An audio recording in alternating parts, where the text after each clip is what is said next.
Good morning. It's Sunday today and I'm at the Kuala Lumpur International Airport. Today I'm going to be flying to Dubai on Emirates 777-300ER. I'm here 2 hours before my flight departure, so let's quickly get checked in. The terminal didn't look too crowded today as compared to some of my previous visits. However, there was a huge queue at the Emirates check-in counters when I reached there. For some reason, the check-in process was taking way too long, and 20 minutes later, the queue had barely moved. So it took nearly half an hour for me to complete the check-in. This is almost a record for me at KLI. For some reason, the Emirates check-in staff were really slow. It just took a lot of time for them per passenger to get them checked in. But anyway, I have completed my check-in and I'm heading to immigration. It looked like there would be a long queue at immigration as I went down the escalator. However, at the last minute, new counters opened up and I was able to complete immigration quickly.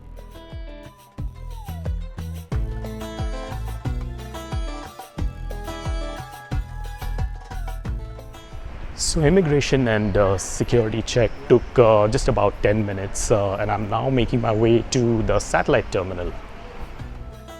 When I took this flight, the KLI aerotrain was in final stages of testing and was expected to open soon. One had to take a bus to transfer to the satellite terminal. The KLI aerotrain is finally operational now after a long delay.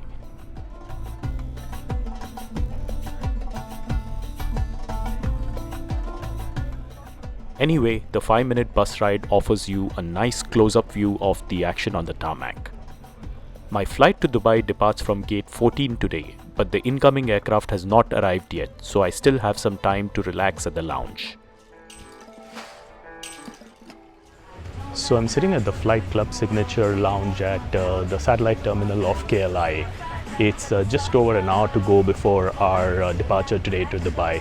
Our aircraft has just arrived from Dubai 5 minutes ago, so I'm wondering if we are going to have an on-time departure today.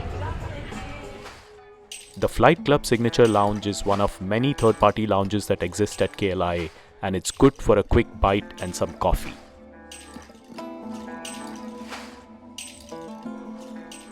After spending some time at the lounge, I headed towards gate 14, which was already open.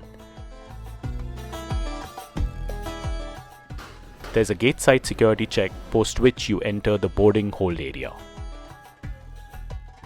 Taking me to Dubai today is a 13-year-old 777-300ER Echo Golf Victor, which had arrived half an hour ago. The holding area was absolutely packed, which meant that it would be a full house today.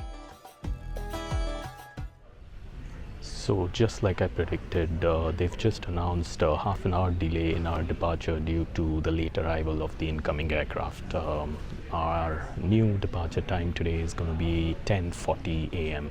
Let's see if we're able to depart on that time. After a 30-minute wait, boarding finally commenced and I made my way to the aircraft. There was a traffic jam in the aisles as always, so it took me another 5 minutes to get settled in. I'm in seat 33A today, a port-side window seat.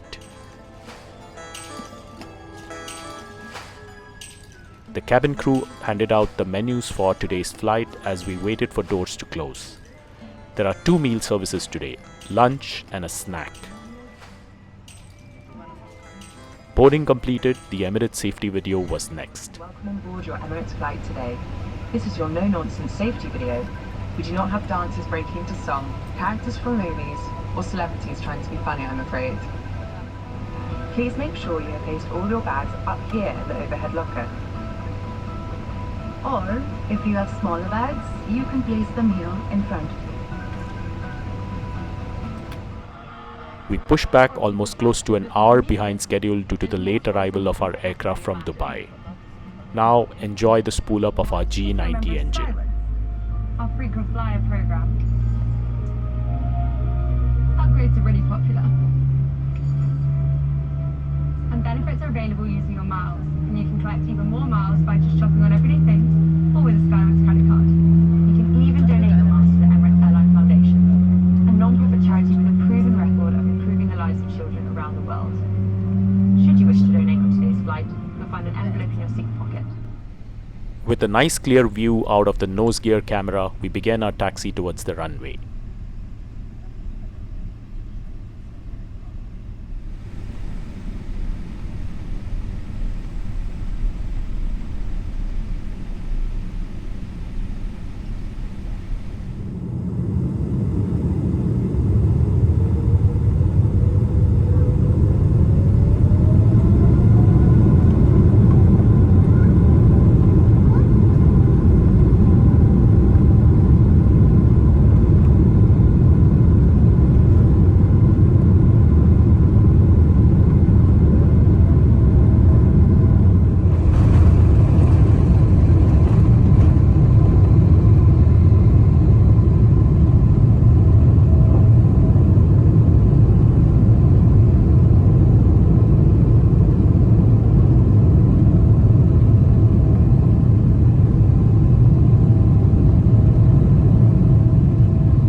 We took off in the southeasterly direction out of KL and then turned right towards the Malacca Strait. Hello from Emirates 345 to Dubai. We've had almost an hour's delay departing out of Kuala Lumpur and have about 6.5 hours to go till our landing into Dubai. Let's do a seat review. The Emirates 777s have a 32-inch seat pitch in economy. Pretty standard, but nothing spectacular. The seat pocket makes it look a bit more cramped. There's a useful cup holder and a standard fold-out tray table above it.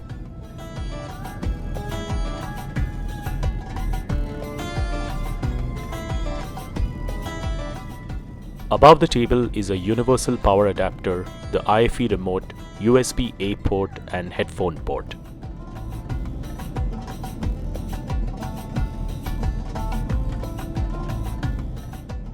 The seat recline button is located in the armrest to my right. The real problem is the seat width. At 17.1 inches, it is very cramped thanks to the 343 seating. It was a bright, beautiful morning as we climbed out, and it's time to explore the legendary ICE IFE system. The home screen has the three main categories neatly laid out. Let's explore information first, starting with the flight info screen. The screen has detailed and updated information about today's flight laid out next to the external camera display. The flight map interface looks dated, although it provides basic information about the flight.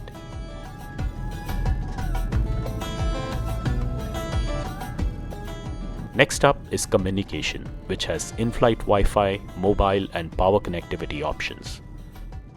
And finally, entertainment, which is the largest and most important of the three. There are options for movie, TV, audio, games and documentaries. There's also live TV with 4 channels, 3 news channels and a solitary sports channel. I decided to catch up on some news on CNN International. For some reason, I was unable to get rid of this channel info pop-up. Even after repeated taps, it kept popping up again. Let's take a look at movies. As always, the collection of genres is extensive, and each genre has a wide selection of movies. You can be on a 15-hour ultra-long-haul flight and not run out of movies to watch. The real issue is choosing what movie to watch.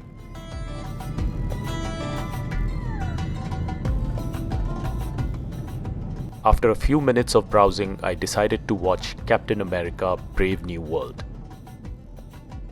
Here again, I was not able to get rid of the playback pop-up. A workaround was to tap on the numeric keypad to at least get it out of the center of the screen. Soon we were flying over the Bay of Bengal and close to the Nicobar Islands of India. Drink service commenced and I went with my usual choice of gin and tonic, which was served in a neat miniature bottle. Cheers everyone. Lunch was served soon thereafter and I opted for the beef and mushroom stew with mashed potatoes. This was served with veggies, potato and cucumber salad, a pandan custard cake for dessert, along with a bread roll, a bar of Kit Kat and a bottle of water.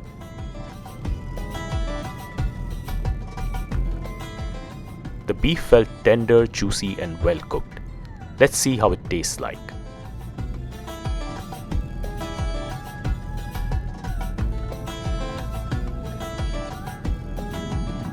We encountered some mild turbulence over the Bay of Bengal, and you can see our flaperon in action. After an hour or so, we crossed the Bay of Bengal and approached the east coast of India.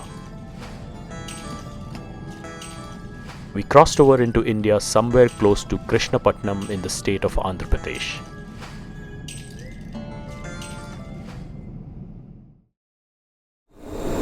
So we're currently flying over southern India and have just over 3 hours to go before our landing into Dubai.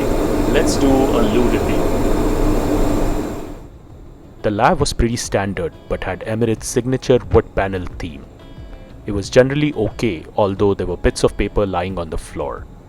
It was stocked with moisturizing cream, cologne and hand wash. Useful amenities for a long-haul flight.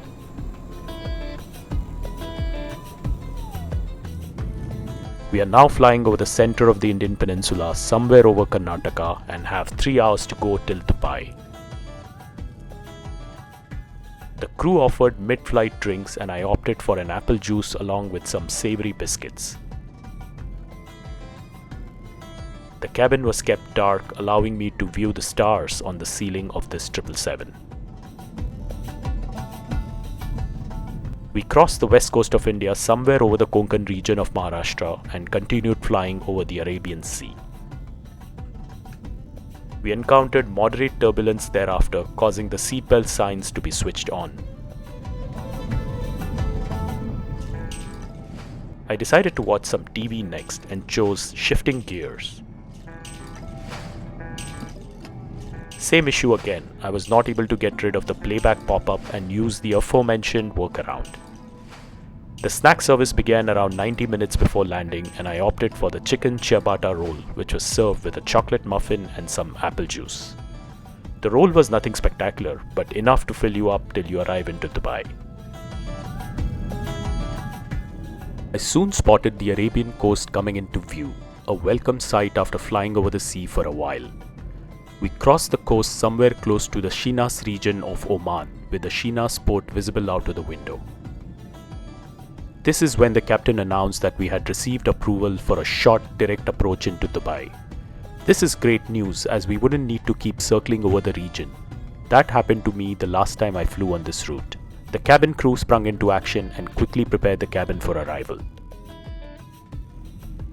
As you can see, we are headed straight to Dubai without any holding.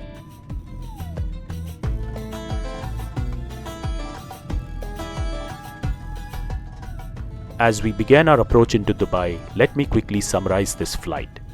We had a delayed departure out of Kuala Lumpur, a rarity for Emirates. The onboard product and service was superb as usual, with the exception of the seats on this 777, which are narrow and cramped. An A350 or an A380 would have been much better. The meals were good and the IFE excellent as always. This shortcut to Dubai might just help us to recover some of the delay, which would be great for connecting passengers. Alright, let's enjoy the landing into Dubai.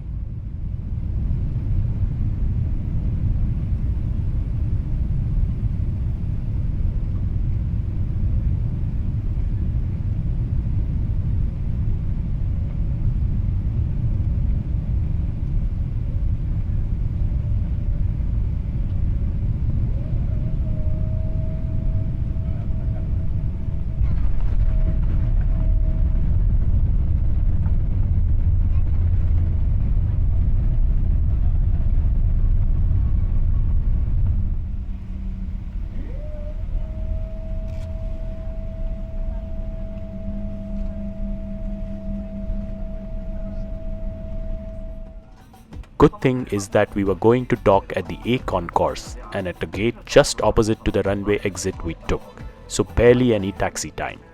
Will help shave off another few minutes from the delay. Ladies and gentlemen, welcome to Dubai, where the local time is 1:37 p.m. and the temperature is 40 degrees Celsius. We will be arriving at Concourse A.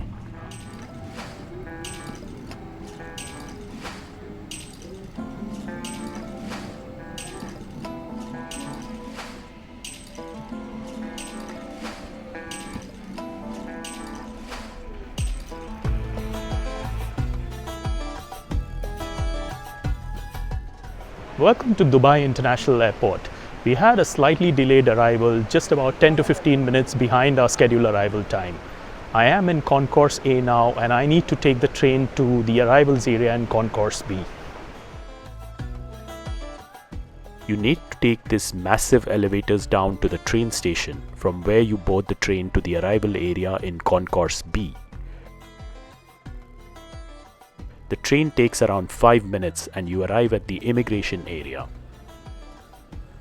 Immigration is automated at Dubai and is super quick. Took just under 2 minutes and I arrived at the baggage belt even before the first bags arrived.